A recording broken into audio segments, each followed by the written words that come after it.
আপনার আগুন নিয়ে মশাল নিয়ে ঢুকতে হয়, কারণ গ্যাসটা দিলে বোঝা যায়। না না হবে না, হয় না, একদিন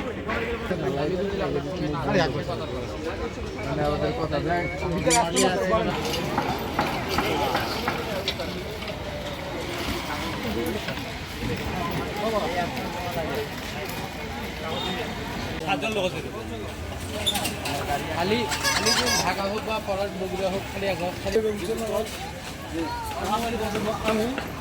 আমি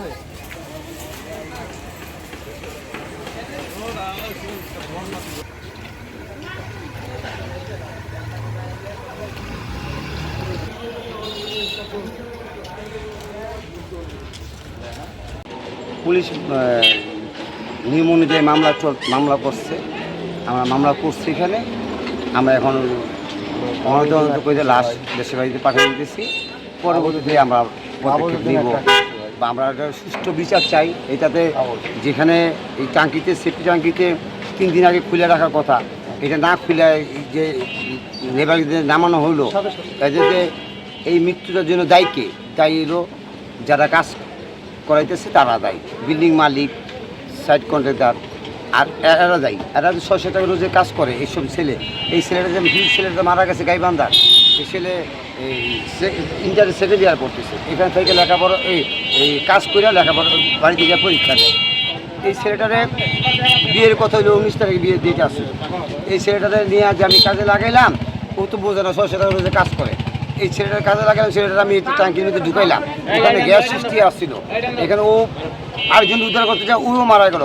আরেকজন আসলো, সেও মারা গেল। এখানে নিরাপত্তার অভাবে বা এদের খামখেয়ালি ভুল, মানে এরা যে সাইড কর্নারে কাজ করে তাদের কোনো অভিজ্ঞতা নেই ট্যাঙ্কির ভিতরে কী থাকতে পারে।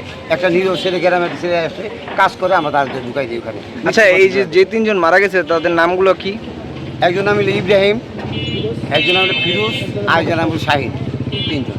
একজন পঞ্চগড় গাইবান্ধা, আরেকজন বগুড়া। 3 জন। এখন এগুলো শেষ করে যে আমরা একটু পাঠাইছি। আমাদের এলাকায় ছিল পরিচিত। বয়স 19, আরেকটা হলো 32, 45 ইয়ে 45, আর ওই ইয়ের 19, ফিরোজের 19, আর শাহিনের হলো 17। আচ্ছা, আপনার নামটা একটু বলে দিন। আমার নাম হলো কায়ুম মিত্রা।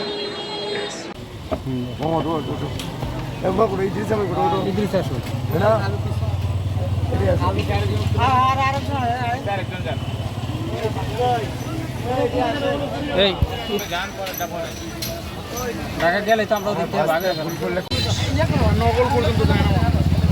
এই কথাটা একটু বলবেন, জানে বাবা, এখন এইভাবে একটু বললে হবে।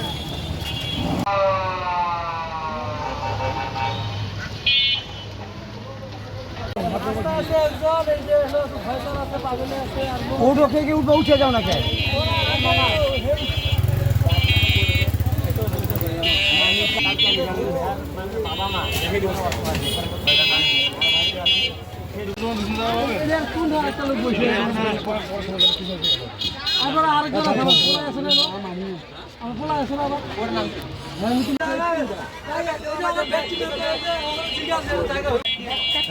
আর হেরা গেল কই পলাশ ভাই লোক?